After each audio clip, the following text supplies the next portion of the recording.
타격을 받을 경제자유구역 내 변화와 과제를 전망합니다. 동인천역 주변 재생사업에 윤곽이 잡히기 시작했습니다. 인천시가 이달부터 에너지 절약 운동을 펼칩니다. 안녕하십니까. 3월 21일 민트TV 뉴스입니다. 첫 소식입니다. 최근 삼성의 경제자유구역 입주 결정으로 인천은 일종의 경제적 시너지 효과를 기대하고 있습니다. 그동안 경제자유구역에 대한 부정적인 시선도 한층 거쳐질 것으로 보이는데 향후 과제도 만만치는 않을 것 같습니다. 배영수 기자가 전망을 짚어봤습니다. 지난 2월 삼성이 외국 기업과의 합작 형태로 송도지구에 입주를 결정하면서 인천이 재개에 주목을 받고 있습니다. 무엇보다 삼성의 이번 입주는 그동안 부정적인 평가가 짙었던 경제자유구역에 대한 일종의 반전카드였다는 평가를 받고 있습니다. 한때 청약불패를 자랑했던 송도지구가 부동산 경기 침체로 미분양이 급증한 데다가 고층 건물은 많았지만 정작 입주 기업이 별로 없어 소위 껍데기뿐이라는 지적이 많았기 때문입니다. 지난해 네트워크 기업 시스코를 비롯한 몇몇 업체들이 입주를 결정했지만 그것으로 인천시가 제시한 송도의 비전이 가시화됐다고 볼 수는 없었습니다. 특히 대기업의 경우 수도권 정비계획법으로 인해 입주가 제한돼 있는데 기업의 입주 현황을 면밀히 따지는 외국 기업들이 위험을 감수하고 투자하는 것은 쉽지 않습니다. 따라서 외국 기업과의 합작 형태로 입주한 삼성의 사례는 향후 경제자유구역에 들어올 구상을 하는 대기업들에게 일종의 본보기로 작용할 가능성이 높아졌습니다. 한편 경제청의 한 관계자는 당초 송도의 도시계획은 외국인 중심이었지만 삼성의 입주로 이제 국내 대기업이 한 축을 담당하는 만큼 도시계획의 재검토도 필요하지 않겠냐는 의견을 보였습니다. 민트TV 뉴스 배영수입니다. 동인천역 주변 개발 사업은 그동안 크고 작은 문제들로 인해 차질을 빚고 있었는데요. 이와 관련해 송영길 인천시장이 지난 16일 열린 임시회에서 그에 대한 대책 방안을 밝혀 화제가 되고 있습니다. 보도에 오병민 기자입니다.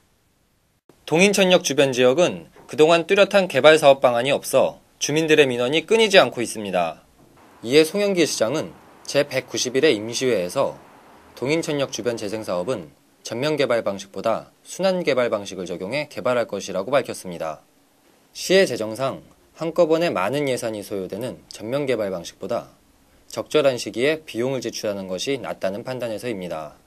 송 시장은 우선 공터로 남아있는 동인천역 북광장을 개발하고 빠르면 내년 상반기 중으로 중앙시장구역부터 개발해 나가겠다는 뜻을 전했습니다.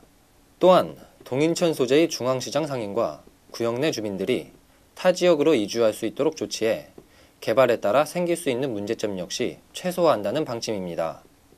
지난 2007년부터 추진해오던 동인천역 주변 개발 사업에 대해 송 시장이 이 같은 계획을 세움에 따라 시는 이 일대 재정비 촉진지구를 6개 구역으로 나눠 사업을 추진할 예정입니다. 인천시의 이번 결정이 동인천 지역 경제에 큰 활로가 되길 기원합니다.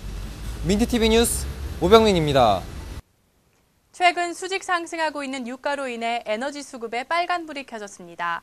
이와 관련해 인천시에서는 에너지 사용 제한 강제 조치를 실시하게 됐는데요. 우선 민간 부문 선도를 위해 인천시가 앞장서 나간다고 합니다. 인천시가 이달부터 범시민과 함께하는 에너지 절약 운동에 박차를 가하고 있습니다. 최근 리비아 사태 등으로 유가가 급격히 상승되면서 에너지 수급의 위기감이 고조된 데에 따른 것입니다. 이에 따라 시는 민간 부문 선도를 위해 공공시설에 설치된 경관조명 소등과 시 직원의 승용차 오부제 시행을 강화하는 등 에너지 절약에 앞장서기로 했습니다. 최근 리비아 사태가 악화되면서 원유 공급 차질에 대한 우려와 함께 두바이 국제 유가가 큰 폭으로 상승하였습니다. 이에 따라서 정부에서는 지난 2월 27일 에너지 위기 경보를 관심에서 주의 단계로 상향 조정하였고 3월 8일부터는 강화된 에너지 사용 제한 조치를 시행 중에 있습니다.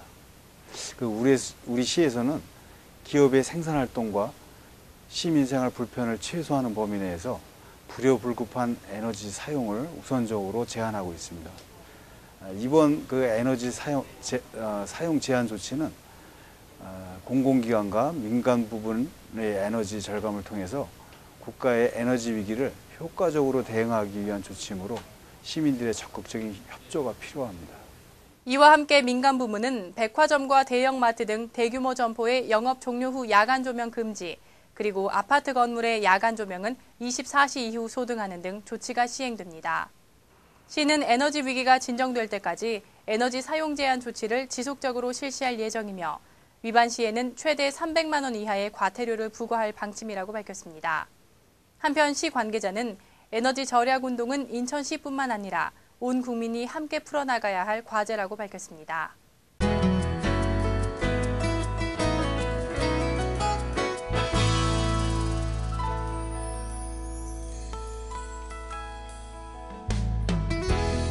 최근 일본 지진으로 인한 후쿠시마 원자력 발전소 폭발과 관련해 인천공항과 김포공항에 방사능 게이트가 설치됩니다.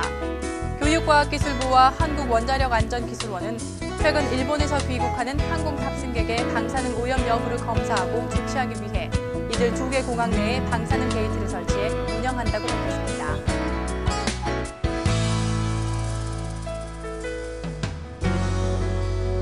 인천 청라지구의 기반 공사가 마무리되면서 본격적인 입주가 시작됐습니다.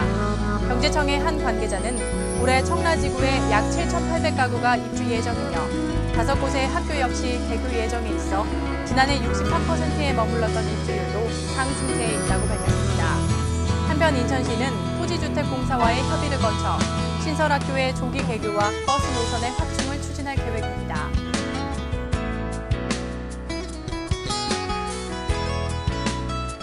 인천시가 본청과 직속기관, 사업소 등을 대상으로 전화 친절도에 대한 불시평가를 시작했습니다. 시는 이번 평가를 통해 담당 업무에 대한 이해도와 전화 응대 친절성 정도를 확인하고 평가 결과를 부서장 업무평가에 적극 반영하는 동시에 친절 공무원 10명을 선정해 표창도 수여할 방침이라고 밝혔습니다.